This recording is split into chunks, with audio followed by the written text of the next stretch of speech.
This is Democracy Now!, democracynow.org. I'm Amy Goodman. We end today's show with part 2 of my recent interview with the reporter Chris McGreal, who was the Johannesburg correspondent for The Guardian during the last years of apartheid through 2002. He's been closely following the South African-born billionaire Elon Musk, who was born in 1971 in Johannesburg, South Africa, and raised under the country's racist apartheid laws. Some of McGreal's pieces include what does Elon Musk believe and how the roots of the PayPal mafia extend to apartheid South Africa. I began by asking Chris McGreal to discuss Musk's grandfather, Joshua Haldeman. We see Musk's grandfather, Joshua Haldeman. He immigrates to South Africa in 1950, and that's really when apartheid's just starting to kick in. The 1950s are when the first laws, South Africa had discriminatory laws before, but you see the specific apartheid laws, which are much more aggressive and in many ways reminiscent of the Nazi Nuremberg laws against Jews in the 1930s. They have very similar echoes in stripping black people from the right to work in certain places, their movements, controlling them, confining them to areas. You already had a situation which is now, come to the fore because of recent events with Trump. But you mean with Elon Musk giving the Nazi salute? Yes, but also with the sanctions over land, is that the 1913 Land Act had already deprived most black people of land in South Africa anyway. At that point, the 7% or 10% as it was of the population that was white owned more than 85% of the land under the Land Act of 1913. So the apartheid laws kick in the 1950s. Elon Musk was born in 1971 in Johannesburg, and at that point the Prime Minister was a guy called John Vorster. And John Vorster's background is very telling, really, because Vorster in the 1930s had been a member of a neo-Nazi militia called the OB, which was openly sympathetic and linked to the Nazis in Germany.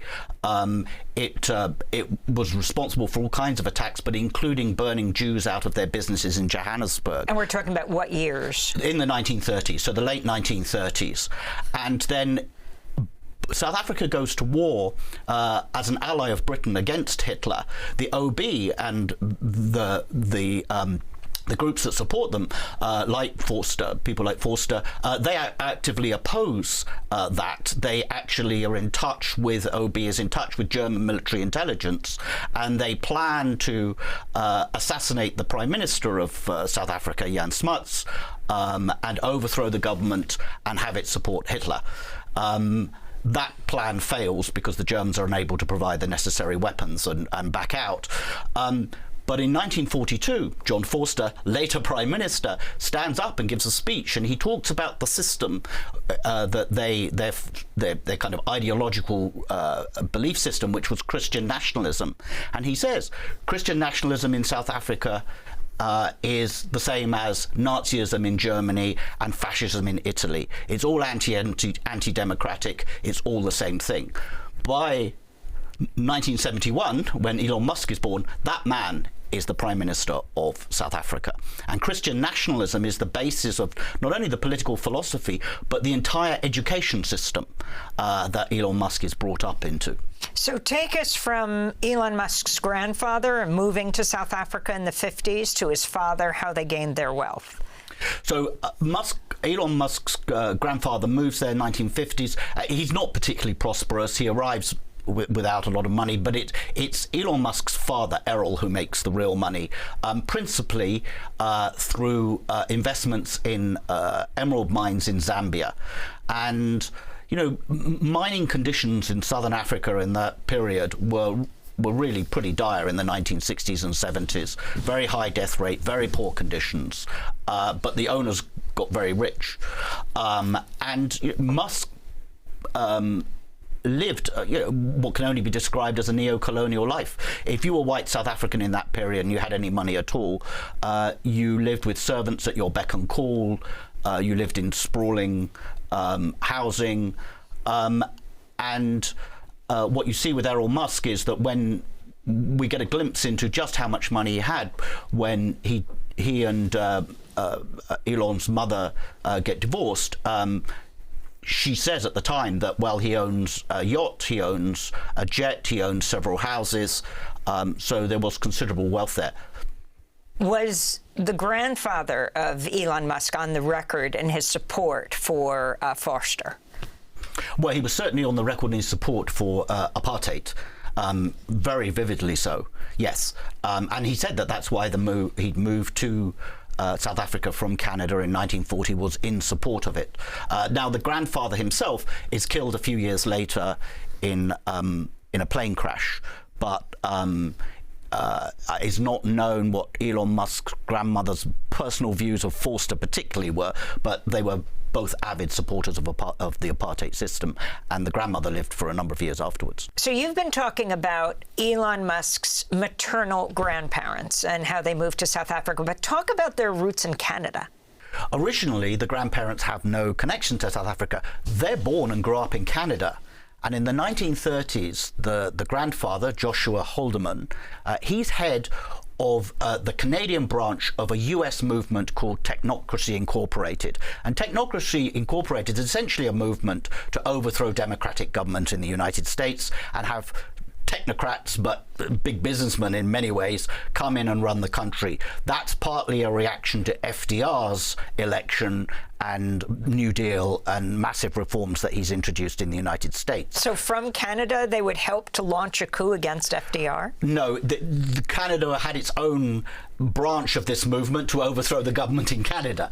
Haldeman heads that branch.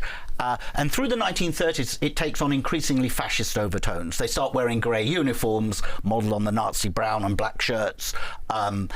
And so when Canada declares war on Germany in 1939 alongside Britain, the movement is banned because it's clearly sympathetic to Hitler.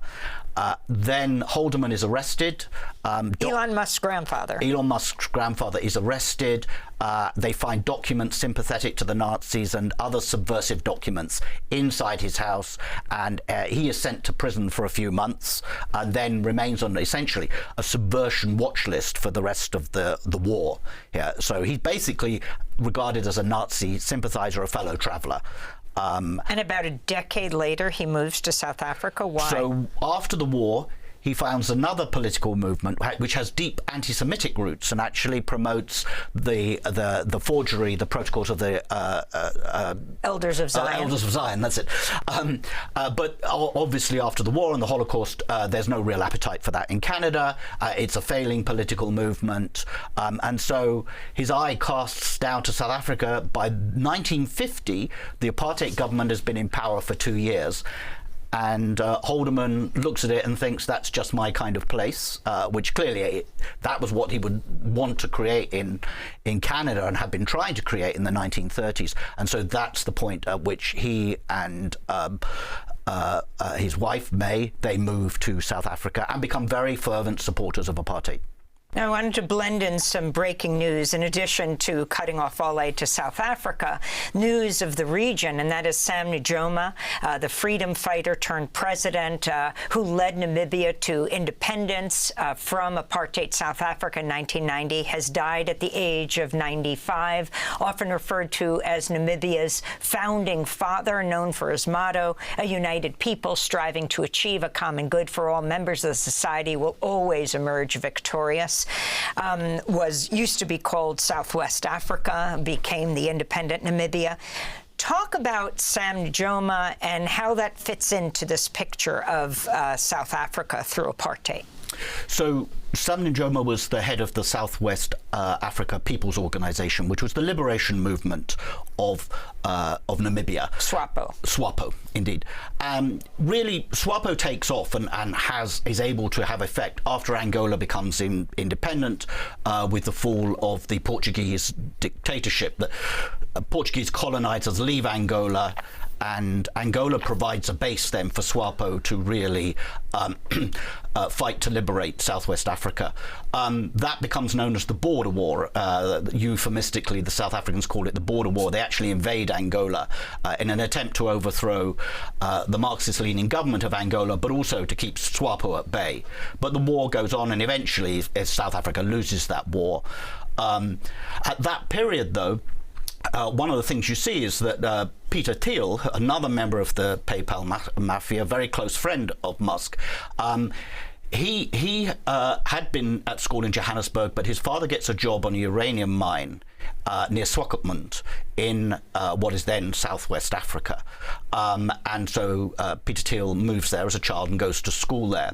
And the thing to know about southwest Africa, or the reason it was separate from South Africa, is that it had been a German colony until the end of the First World War. Then it becomes falls under South Africa's mandate, partly because at that point South Africa was a British colony. When South Africa becomes a republic in the 60s, it hangs on to Southwest Africa and it becomes a South African colony. But the population, big part of the population was of German ancestry. And you could, I remember going to Windhoek in the early 90s, and the main thoroughfare through Windhoek was called Hermann Göringstrasse, named not after the Luftwaffe chief, but after his father, who had been a governor of German Southwest Africa. In Swakopmund, it was even more extreme. It was notorious for many, many years, really into the 80s and 90s, as a hotbed of open support, continued support for the Nazis and for Hitler. The New York Times has a story from the mid-70s of a reporter pulling up at a gas station to get his car filled with gas, and the attendant openly giving a Nazi salute and saying Heil Hitler to him. You could go to curio shops in Swakopmund and they would sell Nazi-themed mugs and flags and things, and they openly celebrated Hitler's birthday every May. Thiel went to a German school there, so that's the atmosphere he grows up in. His father is an official on a uranium mine there, and the interesting thing about the uranium mine, amongst many other things, is that it supplied part of the uranium to develop the South African atomic bombs in the 1970s, which were developed in league with Israel. Now, part of the deal with Israel was that South Africa would deliver yellow cake uranium to Israel. We don't know where the yellow cake came from. It may have come from that Swakopmund area mine, or it may have come from somewhere else in South Africa. But South Africa was shipping yellow cake to Israel at the same time, because it too was developing nuclear weapons. And talk about what Peter Thiel has said about all this. You know, I remember as we cover conventions for decades now, Peter Thiel standing up at the first Republican convention that nominated President Trump and, you know, supporting him and who he is. So Peter Thiel has said of his time in Swakopmund, and particularly the school, which he describes as particularly a brutal education, that it turned him against government and into a libertarian. And I think that's an interesting element in all of this, is that one of the things that isn't necessarily appreciated outside of South Africa is that there's two kinds of whites there. There's the Afrikaners who we've been talking about, but there's a big English-speaking white population. And one of the aspects of the English-speaking population was they, on paper, said they opposed apartheid, but they gained all of its benefits. And most of them, certainly not all, there were some really heroic individuals, but most of them did very little to actually end apartheid. But one of the products of that is you have people like Musk and Thiel who have done very well, and whose parents did very well out of the apartheid system, who deny responsibility for it. They blame it on the Afrikaners, they blame it on a extreme right-wing government. But then they have to explain how it is that their own parents were so able to do so well out of apartheid, and then they put that down to individual talent, that they're naturally gifted, and that leads them down this whole libertarian path, anti-government path, because essentially they have to explain how they too were benefits of apartheid without taking responsibility. And talk about their relationship, Peter Thiel and Elon Musk. Well, they're co-founders of PayPal together. They both essentially share the same kind of worldview, from what I can make out. They're, libertarians.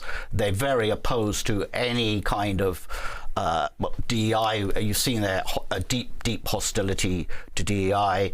I think Thiel buys into the same message about anti-white, the war on white people in South Africa that South African white groups like AfriForum have been pushing in the United States. So I think that philosophically they're very similar, and obviously they have a very close relationship.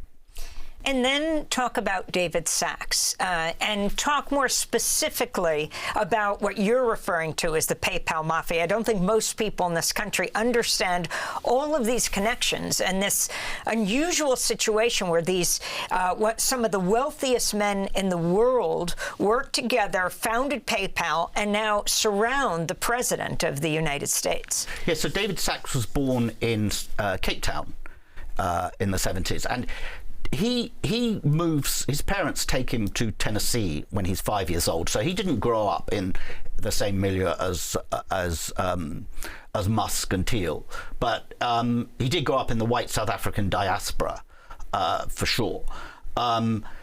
He clearly shares the same views. As you say, they're part of the PayPal mafia. They all get rich from the creation of this company. They're all at the top running it, and now Sachs has emerged as Trump's AI and crypto czar. Again, part of the same project. So you can see this. And he was a chief fundraiser for President Trump, as you said, born in Cape Town. Yes, a big. So they've all emerged with essentially, from what I can make out, the same philosophy. And of course, that's only been reinforced by their success. They're convinced, obviously, of their own genius and worth, and that government, whether it's South African government or in this case it seems to be the US government, is an obstacle to success. And then we talked about it in part one. Finally, Rolof Ba making this little quartet, white men of a certain age together, and his history also a part of the PayPal mafia. Yes, he's part of it, and he has not emerged as a open supporter of Trump. I'm not entirely sure what his personal views are on this, but he does have a very interesting background. His grandfather was Pik Botha, who was the last foreign minister of apartheid South Africa, and Pik Botha's job essentially was to go around the world, particularly the West, and assure them that apartheid was being amended, was being dismantled, when in fact it was in many ways, although what was known as petty apartheid, which was the routine discriminations, the segregation, was being dismantled. In fact, the political system was actually only reinforcing it, solidifying it. The government of the time cooked up a system of 3 parliaments that would represent different parts of the population, but and give some people who weren't white a vote, but none of those people were black. There was no black parliament, partly because they were being pushed into the independent homelands. The idea was that they were no longer South African anyway. So Pik Botha went around trying to apologize and excuse for this system, and he was successful with conservatives. He saw a lot of Reagan and people. They loved him here, and the same with Thatcher in Britain.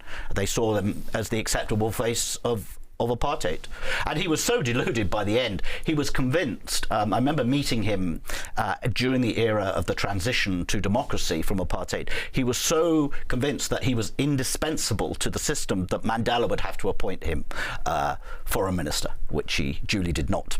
Would you say the background of all these men's families was fleeing Mandela's South Africa? Well, some of them left before. I mean, it's worth noting that Elon Musk left in 1988 at the age of 18, just as he would have become eligible to be drafted into the South African army, as all white males were at that point, which might have led him to fight the border war that I was talking about in Angola against SWAPO, or it might have led him into the townships, which at that point were in complete ferment. And you had a huge amount of civil unrest in South Africa at that point. The country had largely become ungovernable. It was under a state of emergency, and the white troops were trying to keep some form of order in the black townships like Soweto. he left before he had to do any of that. So very interestingly, for people who aren't aware, Elon Musk had a company called X.com. It was an online bank.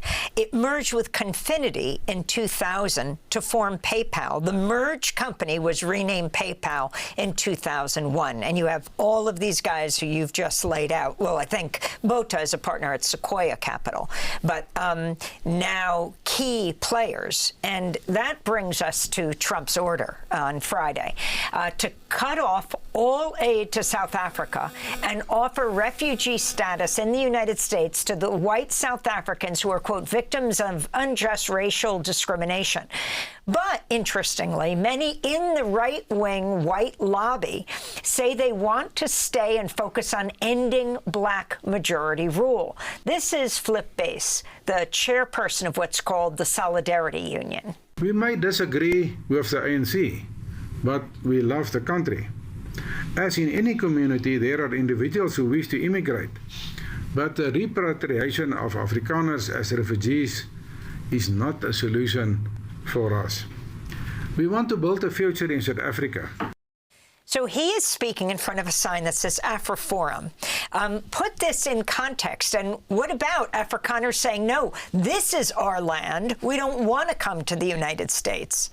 Well, AfriForum is backpedaling furiously now because there's been a huge backlash in South Africa from people who blame it for this situation. In fact, some people have accused it of treason. But if you look at what AfriForum was saying just a decade ago, and certainly in 2018, when people like Kali Kriel, who was head of the AfriForum, and others were coming to the United States, they were claiming there was a white genocide, they were claiming there was a war on white people in South Africa, and they were essentially trying to characterize the post-apartheid era of one of oppression of Afrikaners, that they were the true victims of it. And this is they're not alone in this. There had been a phenomenon ever since the end of apartheid of Afrikaners painting themselves as victims. There was a song emerged in the 1990s called De La Rey. It was very popular with Afrikaners. It was sung in bars and rugby matches. And De La Rey was a famous general who fought to the bitter end against the British in the Boer War, the Second Boer War, in the early 20th century, which the Afrikaners then lost. And this song essentially is an attempt to take Afrikaners back to a time when they were the victims, when it was their women and children dying in the British concentration camp, when they were the people who were oppressed. And it conjures up this Boer general who, he may be losing the war, but he's going to fight to the last, a bitter ender. And this is how they've been characterizing themselves, some of them. And AfriForum is part of that kind of attempt to rewrite history and make out that they're this minority that has long been persecuted, not just by the post-apartheid era, but by the British, and they have a long history. And apartheid was just a means of survival. All they were trying to do was to keep themselves and their culture alive.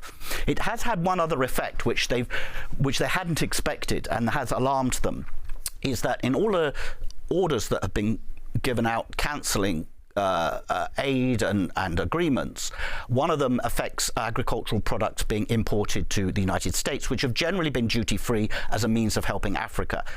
One result is that their own products are no longer being imported duty-free into the United States. So these white South African farmers who've been complaining of oppression will now actually be being hit with tariffs or regular duties. And so it's going to cost them financially, which is one of the reasons they're so upset by it and pretending that it was nothing to do with them. Guardian reporter Chris McGreal. He was the Johannesburg correspondent for The Guardian during the last years of apartheid through 2002.